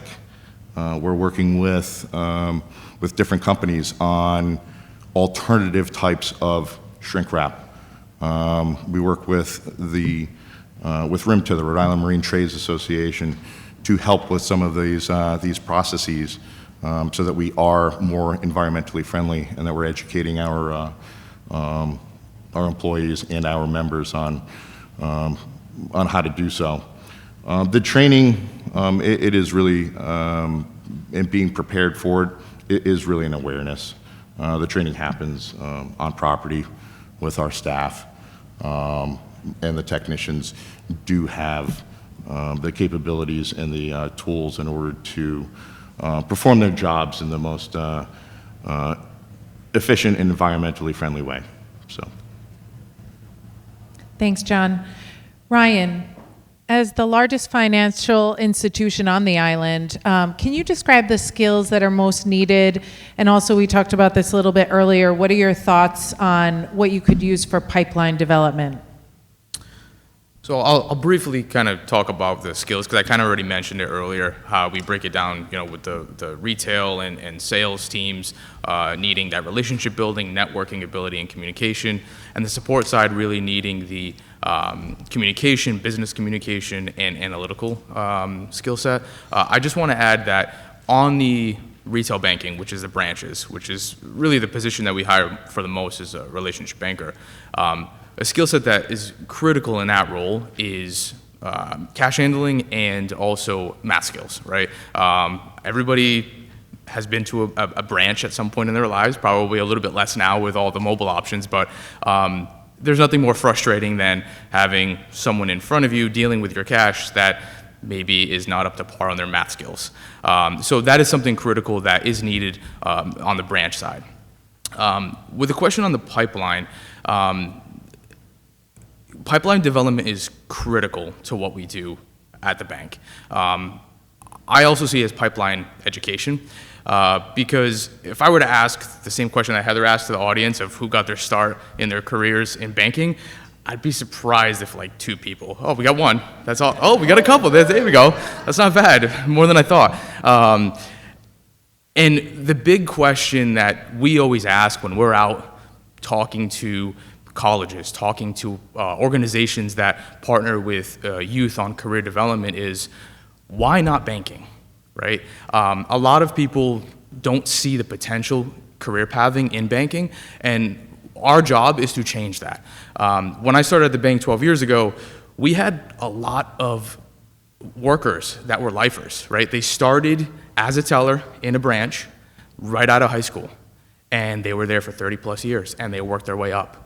Right? A lot of those folks have since retired, but we don't see that anymore, right? We don't see people joining our ranks on the branch side out of high school or even out of college, which that interesting fact was, that Heather mentioned about being 22 and that's when you start, looking for a job. We see that, which is why CCRI is so important of developing that relationship, because we've noticed that when we try to target traditional four-year colleges, it's very difficult to get students in because for whatever reason, they're not taking jobs that early. They're not taking jobs while they have classes. Even though we offer flexible work, flexible scheduling, we try everything possible to make their schedule work. Very few traditional college students will have a banking job with us.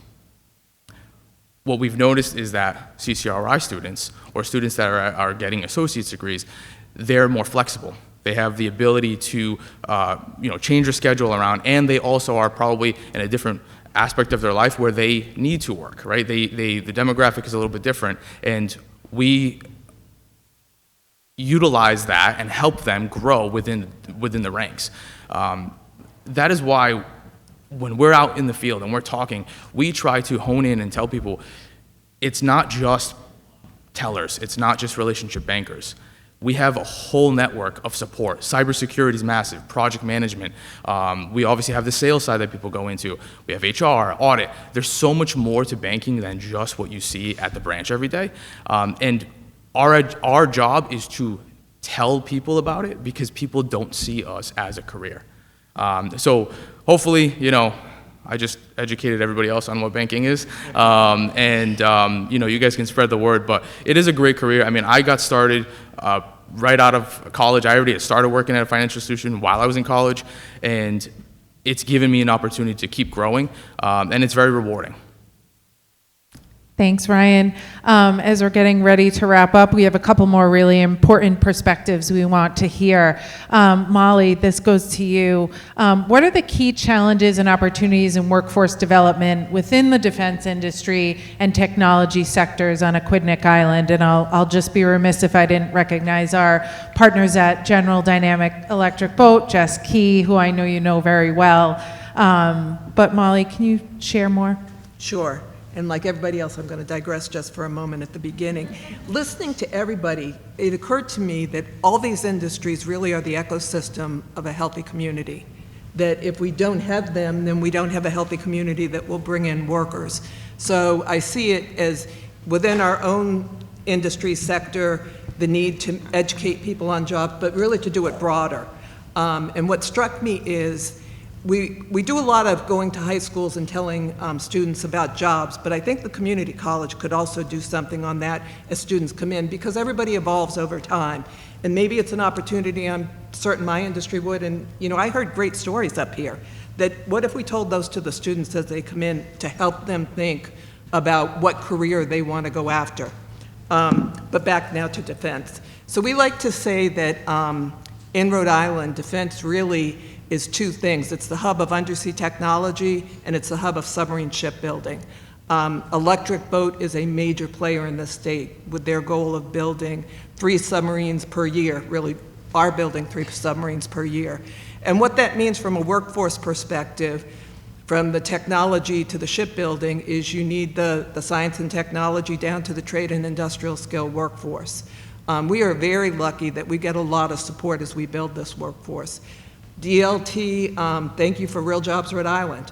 That has been instrumental over time. In fact, our first grant was partnering with CCRI and Mike Kelly with cybersecurity and building that up. It's still an important part of us building our STEM workforce. The Department of Defense is investing a significant amount of money into the trade and industrial skill workforce development. So those are all important, but again, we've got to let the students know that these are opportunities. I always like to say there are opportunities, not challenges. If you want to work in defense, I call it national security sometimes, so that you really get a sense. There are many, many careers you can choose. But again, if I step back and say, what do I think are some of the challenges that we have to build on the skills beyond what we talked on? Probably the number one is data analytics. And that's where we look at, we saw a lot of data up here, and we were trying to derive information. The skill to be able to really look at data and get correct information out of it, and conversely, see information that somebody has derived from data and say, hey, I don't really think that is correct, is a critical thing that we need to continue to build within our sector, because everything is data. We talked about AI.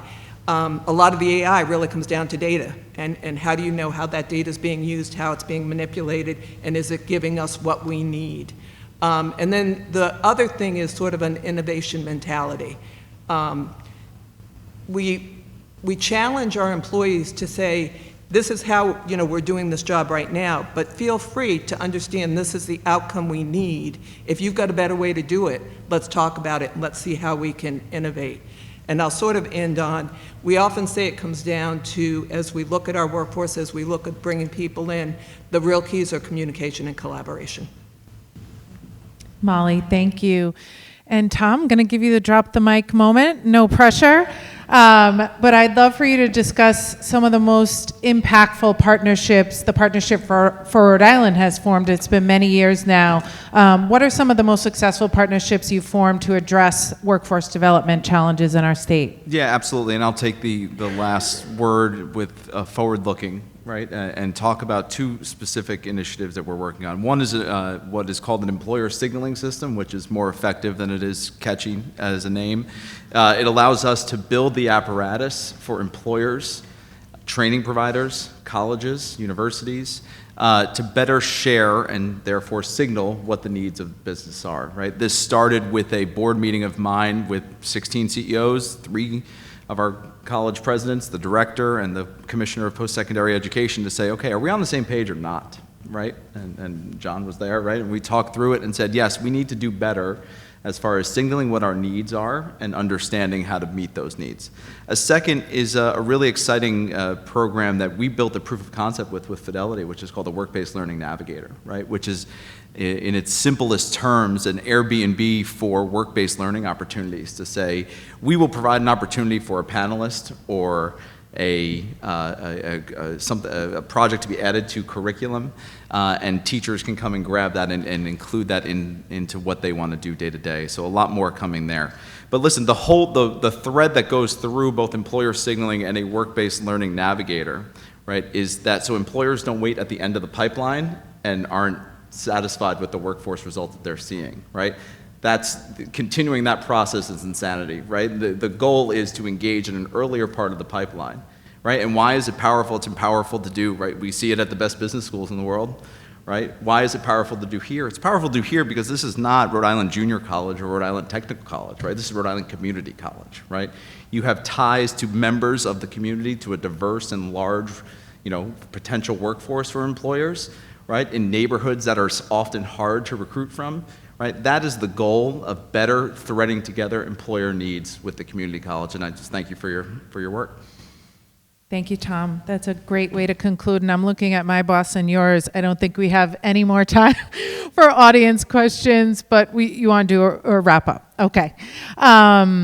So in one word or phrase, how can CCRI better support your workforce development needs?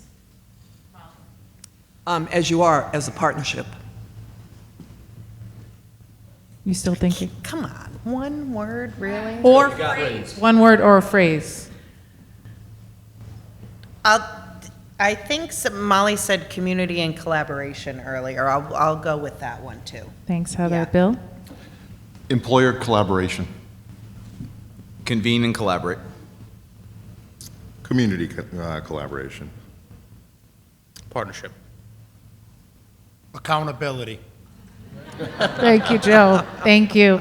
Okay, well, I'm going to wrap us up, and I'm responsible for giving directions that I'm not so good at following.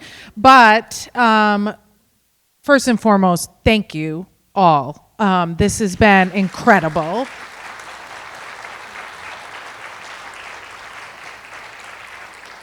And the answer to partnership, community collaboration, and accountability is yes from the college. I'm sure I can confidently say that. So we're going to close out, and we're going to take a short break, and then we're going to move into our industry-specific roundtables where you can continue this conversation. You will have facilitation from our team. The tables will be labeled, so please come ready, refresh, rejuvenate. After that, we'll convene back here for some important reflections and wrap up. We'll also hear from Congressman Gabe Amo, who was delayed in his flight back today, and then lunch will be available at the end. So please feel free to not have to end the day here when you grab lunch. If you want to continue discussing, we certainly have the space to do that. So thank you all very much, and we'll take a break. Congressman Amo has been a tireless supporter of the Community College of Rhode Island and higher ed in general, as all his constituents in CD1, and we are grateful for the support both at the federal level and financially that we've gleaned from this relationship. So with no further ado, Congressman Amo, thank you. The podium.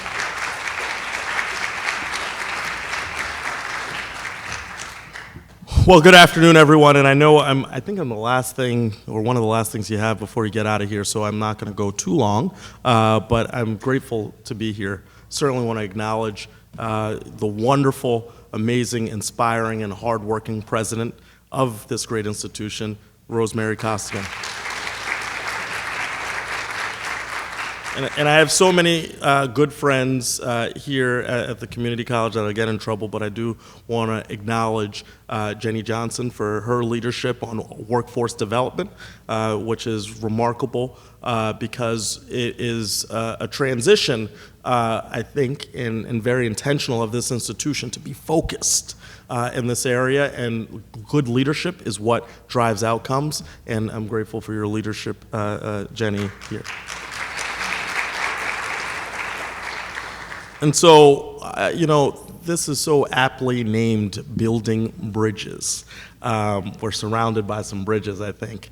But we also know that bridges can be a dirty word around here these days, especially in the 1st Congressional District. But in all seriousness, the title Building Bridges means a lot to me because this event, my time at CCRI, is bridge building across the experience that I've had in my life, in my family's life here in Rhode Island.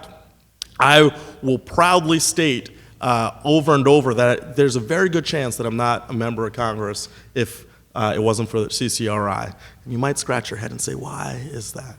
Well, as a little boy, I spent a lot of time on the Lincoln campus of CCRI doing my, I don't even think I had homework at that time, whatever coloring book work I was doing, while my mother was in classes to become a licensed practical nurse. And so I was in the halls of higher education as a young person. I remember the smell of the hash browns in the cafeteria. And CCRI has played a formative role in my life because I remember, or, the way memory works is someone tells you something happened. My mother often says that when she got that certificate, you said to me, I'm so proud of you, Mommy. And I think about that because I don't think I knew what proud meant. I don't think that I was trying to elicit any specific emotion, but I knew that was the right thing you say in that moment. And I bring that up because when I think about building bridges, bridges to opportunity, bridges to future, bridges to possibility, that's what CCRI is about. That's what CCRI is about. And that's what you are about because of your participation in this wonderful program. I mean, walking around and seeing the clusters, the industry clusters assembled, and seeing the conversation was real, authentic. We're about making plans, but then delivering on plans.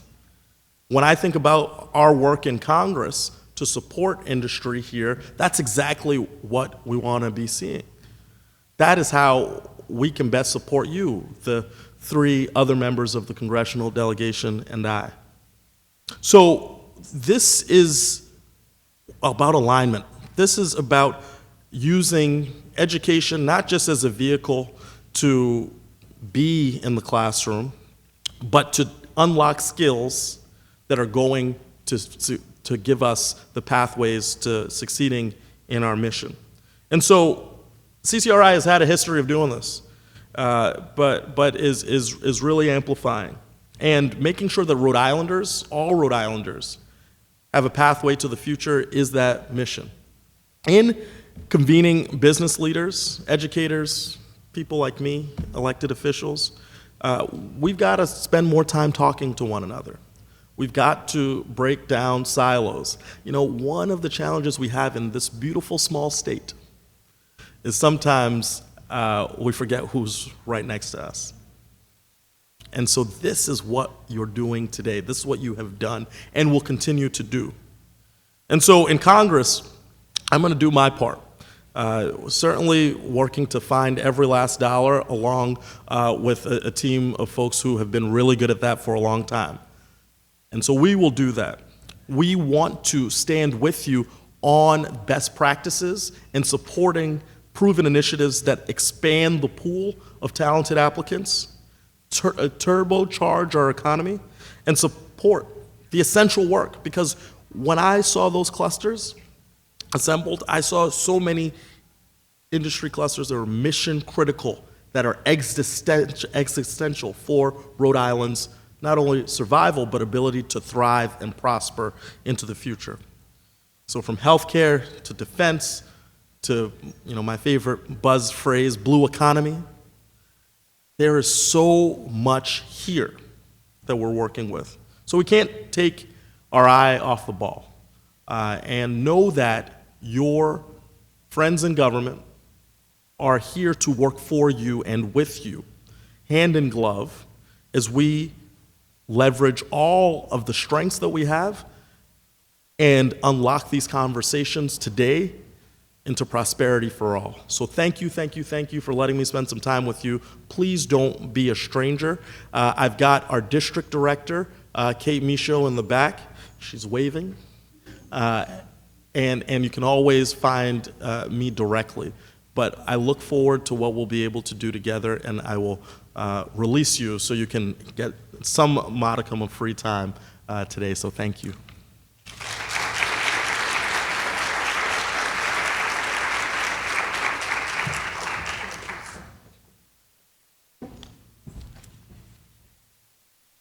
Well, thank you, Congressman. We really appreciate those words, and I think our marketing team could probably work with you to come up with some new taglines. But one of the things that Congressman Amo just said was an intentional refocusing of the college towards workforce development, and that is not at the exclusion of outstanding academic credit-bearing programs, but how do we marry the two? And under the leadership of my predecessor, Dr. Megan Hughes, and myself at the time in academic affairs, we became deeply committed to academic and career pathways. We have Dean Beth Anish, who leads that program. And the real commitment for this is that anything that is started on workforce is stackable and can be bundled into some credit onto the credit-bearing side. So if you want to come for a certificate in data analytics, you can get that without a credit-bearing, but you also can transfer it over into the academic side and actually get a degree. We've got many examples of how we've done that. I look at my friends from Bally's. We're working right now with them to say, how do we do things on the non-credit side that actually stack into credit-bearing credentials? And we've done this also with Electric Boat. So I will not belabor this, but I do want to thank the panelists that were with us today. And I was furiously writing notes, and I think we can all agree that we heard communication, teamwork, critical thinking, and quantitative reasoning are absolutely critical skills no matter what sector you're in. And I am happy to say that those 4 areas are the graduate outcomes for the Community College of Rhode Island. Now, what do we need to do? We need to go back, and I'm looking at my academic affairs team over here, and just say, well, how can we measure these more effectively? What are some ways that we can strengthen what we heard today? And how can we build some programming on the non-credit side that actually does some of this work without requiring credit or integrated into the curriculum? That certainly was one thing that I came away with. Today's event was just very powerful. I hope that it has really sent what I wanted to be an invitation and an ask that the the community see the Community College of Rhode Island, especially in this Newport area today, as your partner. We are here. We can build something that is very small from a module, and we can build a degree program with a pathway to a baccalaureate degree. Our connections with Rhode Island College, the University of Rhode Island, I know we have a member of the School of Engineering from URI. This is a very strong partnership. So it is about partnerships, and it is about getting around a table and talking. And I was deeply, deeply committed that today's event not be just about talking. I want us to come away from this with some actionable next steps that we will be able to share back and engage with you each individually as it pertains to your sector. So I want to thank Hanover Research for their help in preparing today's data, Liz Giordano and the workforce team, Jamie Nash, Cody Fino, and of course, Vice President Jenny Johnson. And I'm going to ask Jenny to just come back and close us out here with some takeaways from today's breakout session. So thank you all for joining us, and I look forward to seeing every one of you in the very near future. Thank you.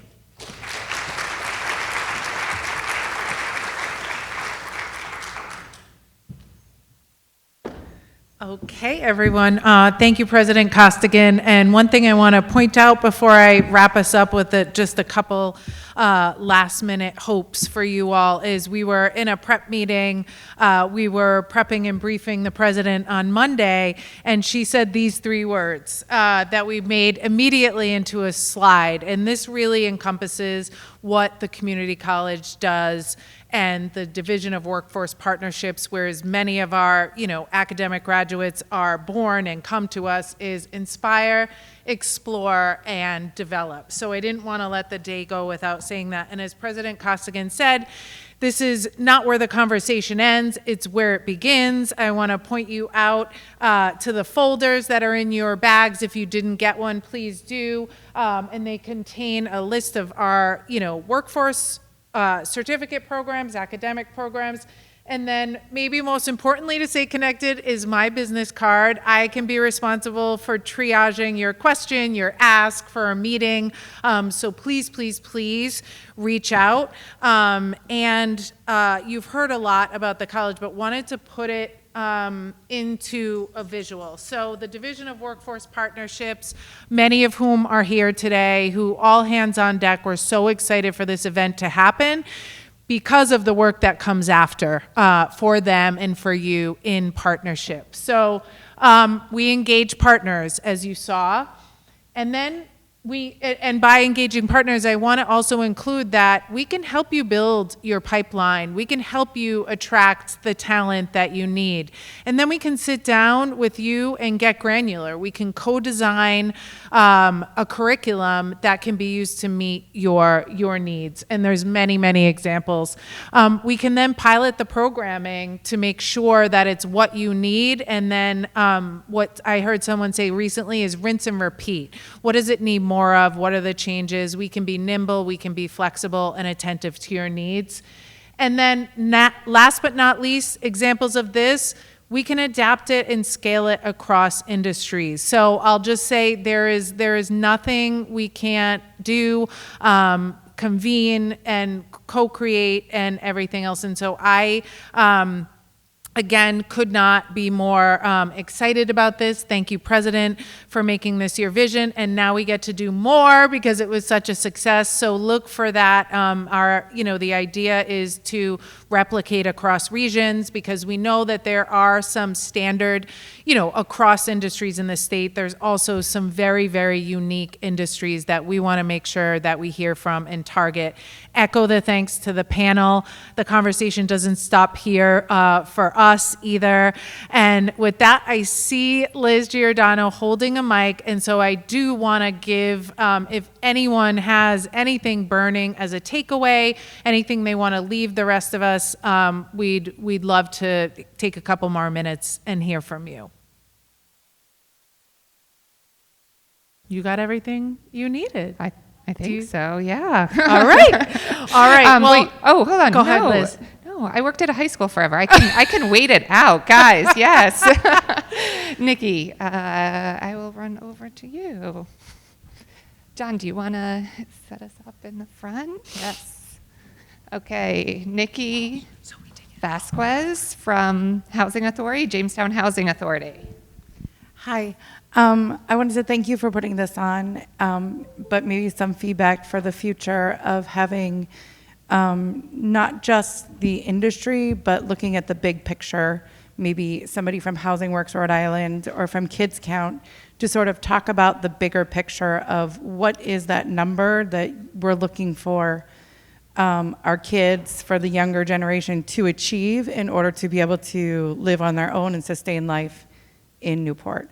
With a workforce housing wait list of 13,000 people, and the number of, you could be making $110,000 and qualify for public housing in Newport. So understanding what those numbers are and how to achieve and look at the bigger picture, and to work, to get those entry-level jobs, but work their way up so that they can sustain life on their own and make a better community for us all, I think would add that second part to the conversation. I appreciate that, and loud and clear. I concur. Thank you. Thank you. And lo and behold, we have a word cloud. Who doesn't love a good word cloud? So we will send this out to all of you as a follow-up, but thanks to the team, just to take a minute to reflect on some of the words we heard today. Motivated, collaboration, inspired, hopeful, communication, insightful. I won't read them all, but this is reminiscent of today and the conversations we had. So thank you for giving so much of your time. There will be a lot of action coming out of this for all of us, and we couldn't do this work, we couldn't inform how we can be better without you. So thank you. Oh, yes. We've gotten many, I've gotten many questions if we are going to share the deck that Hanover reviewed, and the answer is yes. So with that, I am actually done. Thank you.